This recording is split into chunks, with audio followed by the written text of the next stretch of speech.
This happened a few months ago. I've been driving for Lyft for a few years now, and I usually stick to late night shifts. The roads are quieter and the tips are better, but there is a trade-off. Every once in a while, you get a story that sticks with you, and not in a good way. I'd always thought of myself as careful. I've dealt with my fair share of odd passengers, but nothing, and I mean nothing, even came close to being as strange as what I'm about to tell you. I didn't have a dash cam at the time, and that night was the main reason I installed one. It started off normal enough, just me and the odd sounds my car would occasionally make. I've got this beat-up 2005 Volvo, but it's reliable as hell. The streets were quite literally deserted, which, like I said earlier, I preferred. Sometime after 2 p.m., I got a request from a convenience store nearby. Seemed harmless at first, but for some reason, I got this weird feeling in my gut about it. You ever get that feeling like something's off, but you can't explain why? That's exactly what hit me as I drove up. Before I even saw the guy, I figured out why I was getting that gut feeling. The convenience store I was pulling up to was closed. All the lights were off, and there was not a single car in the lot. As I pulled closer, I saw him. I made sure to drive pretty slowly so I could get a good look at him. He was pacing outside the store, wearing this ratty hoodie that looked like it hadn't seen a washing machine in years. I'm not kidding about that. There was literally a hole in the sleeve. His movements were jerky, like he couldn't stand still, and he kept glancing over his shoulder like he thought someone was after him. If I had to guess, he was on something. I probably should have just canceled the ride and driven away. I even hovered my finger over the cancel button, but I didn't for whatever reason. I unlocked the doors, and he slid into the back seat without a word. I regretted my decision the moment I took my foot off the brake. Most people either scroll on their phones or stare out the window, but not him. He just sat there, staring at me through the rearview mirror, not blinking, not looking away, just staring directly at me. I tried not to stare back, but I couldn't help but catch his eye a couple of times. He looks kind of angry, which was also pretty unsettling. I tried to ignore him and turned on the radio to break the silence. I don't even remember which station I clicked on, but the moment the music started playing, he snapped at me to turn it off. His voice was deep and a little raspy, and I could tell he was a smoker right away. That kinda caught me off guard, and I jerked the steering wheel a little bit. I resisted the urge to look at him in the mirror and just did as he said, gripping the wheel a little tighter. I didn't say anything, and we drove in silence for a while. I thought maybe he'd just sit there quietly until we got to his stop. That's what I was hoping for, at least. But then he spoke. I remember the conversation like it was yesterday. He asked me if I ever picked up someone I shouldn't have. That question hit me like a brick. I let out this awkward laugh and said, well, I hope not. I was trying to keep it light, but he didn't react. He just leaned back and muttered something to himself that I couldn't hear. Then he started going on about how he used to be an Uber driver and he quit because some punk stole some stuff from his car. He was slurring his words a bit, so I couldn't make out everything he said, but I got the gist of the story for the most part. I looked in the mirror once or twice while he was telling me the story, and I realized he was smiling the whole time, which was incredibly unsettling. A normal person wouldn't smile talking about something like that. He concluded his story by saying, "It's funny how much trust you put in someone sitting right behind you." That comment was what did it for me. I started thinking about him as more of a threat than just a crazy drug addict. Unfortunately, there wasn't much I could do about it. I felt my pulse speed up. I kept my eyes on the road, but my mind was spinning. I glanced at the GPS, focusing on the destination like it was some kind of lifeline, but the guy did not know when to stop talking. He kept babbling about nonsense, some of it concerning and some of it just gibberish. I honestly couldn't keep up. Eventually, he started apologizing to someone, although I don't think it was me. He began insinuating that he had just done something awful and that he was a bad person. He kept saying, "I didn't mean it," repeatedly, followed by a few frantic "I'm sorries." I didn't respond, worried that he'd do something if I did. I didn't know what he'd done or what he was capable of, but I wasn't about to find out. We were only a few minutes from his stop when he snapped out of his muttering haze and yelled at me that I had missed the turn. I didn't miss it. The GPS clearly showed we were on track, but I slammed on the brakes anyway, mostly out of fear. He demanded that I pull over, so that's what I did. My hands were shaking at that point. I just wanted the nightmare to be over. As soon as I shifted into park, headlights appeared behind us. It was a police car. I said a silent prayer and watched as it crept down the road, its spotlight briefly sweeping over my car. The guy in my back seat slouched down like he was trying to stay out of sight. I turned my head and saw him lying almost perfectly flat on my back seat with his eyes closed. I whipped my head back around before he saw me, trying to keep my breathing steady. He stayed in that position for a really uncomfortable amount of time. I wanted to ask him to leave, but decided against it. Eventually, he lifted his head and told me I had gotten lucky. Before I had a chance to do anything, he opened my car door and disappeared. I ended up calling my shift short after that. I was shaken up and didn't feel like driving around anymore. It wasn't until a few weeks later that I came across something on my phone that proved how dangerous of a situation I had been in. According to a news article, a convenience store had been robbed on the night I picked up that passenger. It was 2 blocks from where I had picked that guy up. It makes me sick knowing I was inches away from a dangerous criminal who could have harmed me if he had chosen to. I'm a little scared to contact the police about this. I try to avoid law enforcement for various personal reasons I won't get into. I'm not really sure if my report would even help. Either way, I'm much more cautious about who I let in my car.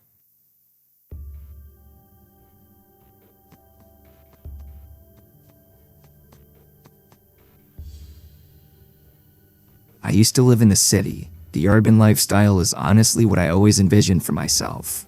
I'm not going to get into it, but after an extremely traumatic experience, I couldn't bear even the smallest noises. I began to hate noise in general.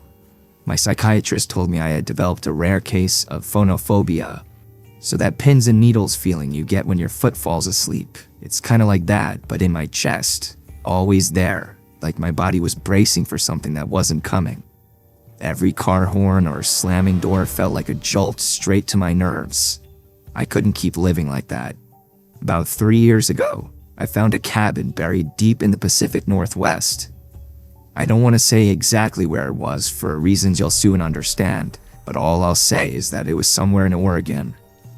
It seemed perfect. Very few neighbors, no traffic, barely any cell service. What really sold me on it, though, was the lack of noise. It was just me and the peace and quiet. For the first time in months, I thought I might actually feel safe. The cabin itself was small but cozy. To be fair, it was exactly what the listing had promised. You could tell it had been built to last, with thick wooden beams and a sturdy stone fireplace. It smelled like pine and old books when I first walked in. You know, that kind of earthy scent that's almost comforting. Think like one of those old cabin-style bed and breakfasts, for any of you who have gone skiing before. The nearest neighbor lived about a 10-minute walk down a narrow dirt path. I didn't meet her right away, though. For the first few days, I just soaked in the silence. I'd wake up to the sound of birds instead of sirens, and at night, the only thing I heard was the wind brushing through the trees. It was like the whole world had pressed pause, and I could finally breathe again. I did all my work from my laptop, so there really was no need for me to connect with the outside world beyond that. About a week after I moved in, there was a knock at the door.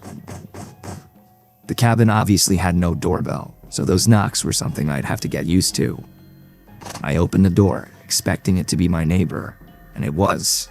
There was a moderately old woman carrying a basket of preserves like she'd just stepped out of a Hallmark movie. She introduced herself as Michelle and told me she lived about 10 minutes down the trail, which didn't sound far at all until you factored in how dense the woods were. I mean, you could get turned around in there just looking for firewood. She was in her late 60s with oddly long gray hair and these piercing blue eyes that made you feel like she could see right through you. She wasn't rude exactly, more like blunt. She welcomed me to the woods and extended the basket toward me like she was expecting me to take it. I didn't really have much of a choice. She was practically shoving it in my face. I know it sounds hospitable, but her vibe seemed a little off, if that makes any sense. I grabbed it impulsively, But I admit, I had never been treated that way by a neighbor before. It wasn't anything crazy, but it wasn't something I was used to. I thanked her as I took the basket, and she looked at me like she was expecting me to say something else. I honestly didn't know what else to say, so I just smiled. She kept staring at me awkwardly, which confirmed my suspicion that this woman didn't interact with a lot of people. Eventually, she spoke. She said, and these were her exact words, which I'll never forget, "Always keep your lanterns full, your windows shut tight, and your wits sharper than your axe." It wasn't something a normal person would say to someone else. It was like she was reciting from a rule book. It honestly sounded more like a warning than advice. I nodded, smiled, and turned to go back inside. After shutting the door, I stood there in silence, waiting to hear her footsteps walk away. She didn't walk away for a good 45 seconds, which was probably the strangest part about the whole interaction. Despite the weird vibe, I did appreciate her kindness. She seemed reclusive, but not unfriendly. The kind of person who'd help you if you asked, but wouldn't go out of her way to pry. I told myself it was nice to know someone was close by, even if I didn't plan on needing her. I didn't even bother looking in the basket. I just set it down in the living room and forgot about it. There was a thunderstorm that night, which is extremely rare for Oregon, but it does happen. I lit a few candles and curled up on the couch with a book, trying to ignore the fact that the power was flickering every few minutes. Some of you might find that kind of isolation scary, but I actually loved it. For some reason, my brain wasn't freaked out by the natural sounds of the thunderstorm. It was actually that specific storm which gave me that realization. I listened intently to everything outside, and it was, dare I say, soothing. But of course, that peaceful feeling didn't last. A few hours after the storm started, there was a knock at the door that nearly made me jump out of my skin. I say knock, but it was really more of a banging. It was loud and definitely not natural. Like whoever it was didn't care that it was pouring outside. My heart started pounding, and I began to feel that god-awful tingly sensation in my chest. After hesitating for a few seconds, I grabbed a flashlight and got up to check who it was. I looked through the little glass window pane next to the door. It was Michelle, soaked to the bone and clutching a flashlight. I opened the door, and she spoke before I even had a chance to greet her. She blurted out that she saw someone near my woodpile and that I should know about it. I was beyond confused, but her words were incredibly concerning, and that took precedence. I stepped out onto the porch, shining my flashlight into the rain, but I couldn't see anything but trees. I asked her if she was sure, and she nodded. Her eyes kept darting to the woods like she was expecting someone to emerge from it any second. The whole thing was pretty freaky. I kept looking around, but there wasn't much I could make out between the darkness and the chaos of the storm. Before I could say anything else, she told me to be careful and began walking away without waiting for a response. I watched her head back down the path toward her cabin, clearly unfazed by the pouring rain. I stood there until the glow of the flashlight disappeared out of sight, and then I went back inside. The literal second I shut the door, I realized her story was riddled with holes. How could she have seen someone near my woodpile if her house was 10 minutes away? She must have been on my property to begin with. Why the hell would she be snooping around my cabin during a thunderstorm? Was she lying? It didn't sit right with me, but marching over to her house in the middle of a thunderstorm was the last thing I was going to do. Still, I had to do something. I locked up the cabin as securely as I could and sat in my room, listening. The storm started to die down after a while, but I still felt pretty uneasy. A few more hours passed without incident, so I decided that it was probably safe to go to sleep. I can't remember exactly what time it was, but sometime after midnight, I woke up to the sound of a branch snapping just outside my bedroom window. I'm a really light sleeper, so I was 100% positive it was a branch snapping and not something else. I froze in place for a few tense seconds, listening. Eventually, I crept to the window, half hoping I wouldn't see anything. At first, I didn't, but then I spotted her. Michelle. She was standing at the edge of the woods, her body angled away from my house. I could tell it was her because her hair was so long and disheveled. I strained to make out more, but being as there was only moonlight to help me see, it was no use. I saw her beginning to turn around, so I ducked beneath the window before she could catch me looking at her. I stayed crouched there for what felt like forever, and I finally mustered the courage to peek again. She was gone. I genuinely didn't know what to do. I hadn't exactly pegged her as dangerous, just weird. But at that point, I was having second thoughts. It didn't make sense. Why would she try and warn me earlier if she was the one poking around? I didn't sleep for hours. I was pretty dead set on just staying up until sunrise. A few hours passed, and I was starting to get tired. As I finally began letting my guard down, there was a knock at the door. It wasn't like the banging from earlier. It was actually kind of quiet. Still, I wasn't going to get up under any circumstances. The pins and needles started up again as I quietly made my way over to the door. I took an inconspicuous glance through the pane and froze in horror. It wasn't Michelle. It was a burly-looking bald guy with a thick beard. I had to fight every bone in my body not to yell out in fear. The situation instantly went from a 6 to a 10. As quietly as I could, I retreated to my bathroom, locked the door, and called the police. As I was on the phone with them, I started to hear banging on the front door, like someone was repeatedly smashing it with a heavy object. The operator told me help was on the way and instructed me not to hang up. I sat there more terrified than I'd ever been in my entire life. Eventually, the front door gave way, and I heard it crash open. I genuinely thought I was going to die. That man, whoever he was, started smashing things in my cabin. At least, that's what it sounded like. All I could hear was the sound of glass breaking and wood splintering. I didn't dare make a sound. Luckily, that man didn't seem to look for me, because I never heard his footsteps leave the living room. Eventually, the smashing sound stopped, and I was sitting in complete silence again. I had been fighting off the panic attack the whole time. To my surprise, the police actually arrived pretty quickly, but not soon enough to catch that guy in the act. He was long gone. I pleaded with the officers to help me out, but they were downright useless. They did a pathetic search of the surrounding property, but that was it. They wouldn't even agree to search the woods, saying that it was too dense and they were unlikely to find him there anyway. I begged them to accompany me to Michelle's house at least, which they agreed to. When we got to her property, my jaw literally dropped. The entire cabin was abandoned. The cops confirmed this and said no one had lived there in decades. I told them they had to search it for squatters, but they told me there was no reason for them to do that. They tried to tell me that there was no clear signs of habitation, so it would be a waste of time. I damn near lost my mind when I heard them say that. I tried to argue, but they more or less told me that living in the woods was a risk I was taking and was not their problem. They left after that, which infuriated me. I obviously moved out of that cabin, but not before spending one more night there.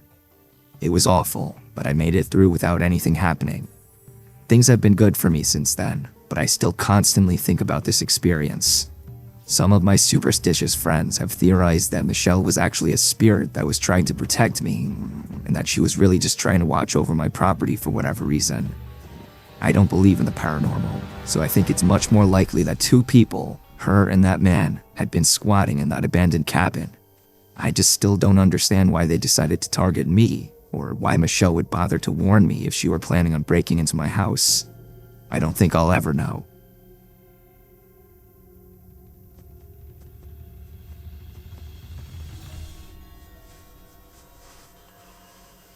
My name is Luke. My girlfriend Catherine and I met 3 years ago as freshmen in college. We go to Stanford, which has been my dream school since I was like 8. Neither of us are from California. Pretty far from it, actually. We're both from Ohio. Her from Cincinnati, and me just outside Columbus. I think that's a big reason we were so attracted to each other. I think people from similar areas are naturally drawn to each other for whatever reason. Stanford's not a huge school, but most of the student body is originally from California, so us being from the Midwest definitely differentiates us. One of the traditions we've created is how we split Christmas between our families. Catherine's popular amongst my relatives, so her presence is always appreciated and welcomed, damn near expected at this point. Since her house is just a 2-hour drive from mine, we decided early on to spend Christmas Eve with my family, who celebrates Christmas Eve night, and then drive through the night to her house for Christmas Day. Until I met her, I didn't realize that most families celebrate Christmas the day of, not the night before. Oddly enough, my favorite part of the holiday isn't Christmas Eve or Christmas Day though. It's that late night drive. It's become its own little tradition, something we both look forward to every year. The first time we did it still remains one of my favorite memories with her.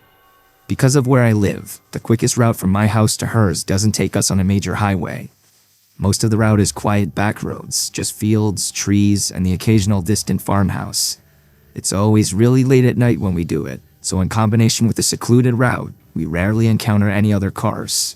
It feels like the world is asleep, and we have it all to ourselves. Don't laugh, but we always blast Juice WRLD during the drive. His music has been a shared obsession since we met. I know his music is a little cringy, but something about singing the lyrics together is really special. It's like we're in sync. This past Christmas Eve started like any other. After a wholesome night with my entire extended family, we packed up my car around midnight and hit the road. The snow was falling lightly, and the roads were deserted as expected. With the music and heat cranked up, everything felt perfect. That all changed in an instant though. What I'm about to describe to you is still one of the most unsettling things I've ever experienced. Probably the most unsettling thing. I was driving along when the music was interrupted by my phone ringing.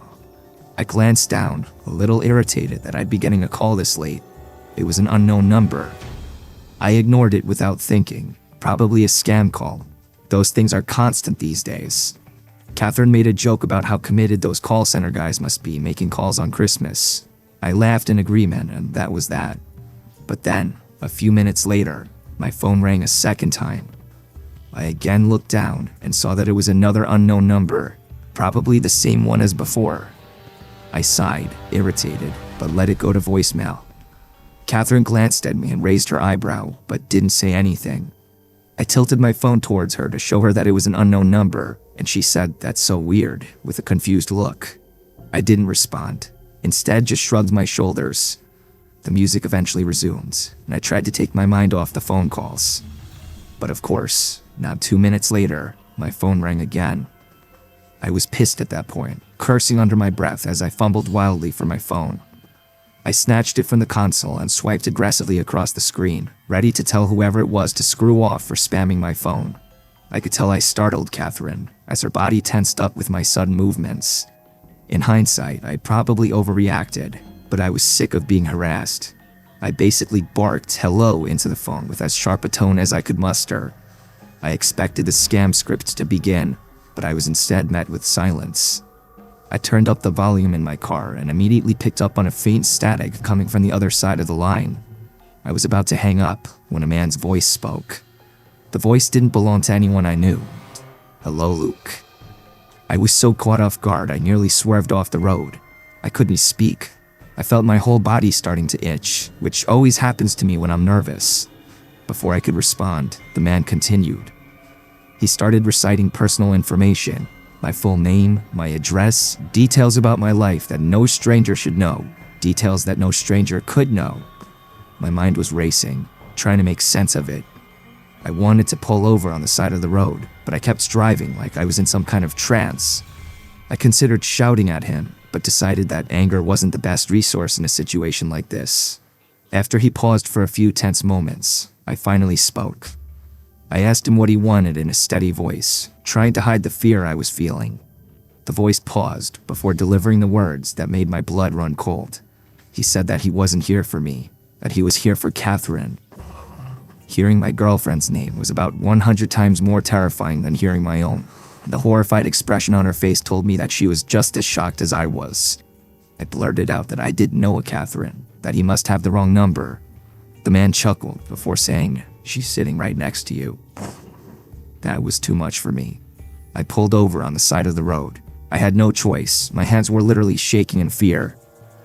I was about to say something when Catherine reached into my lap in one fluid movement and hung up the phone. Just like that, I literally screamed in her face, demanding to know why she hung up on a stranger that was making personal threats towards us. She didn't answer, just looked at me with wide and fearful eyes. I desperately tried to call the number back, once, twice, 3 times, but it never went through.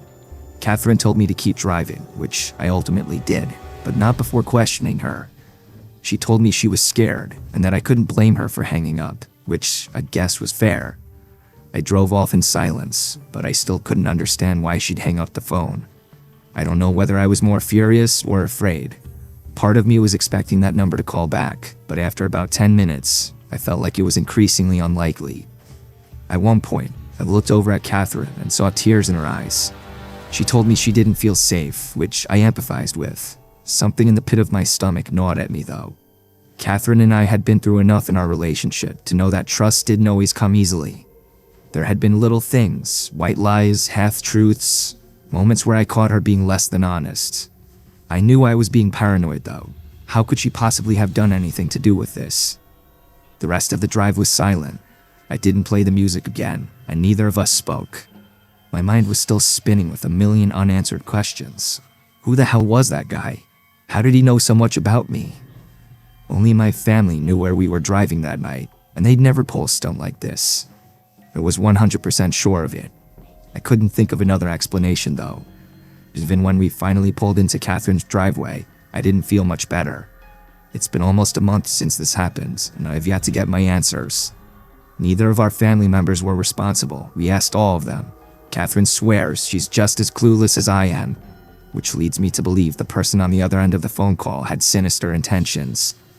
You might think I'm overreacting to a harmless prank, and I'm telling you, other than our family members, there are no people on earth who knew Catherine and I would be driving that night.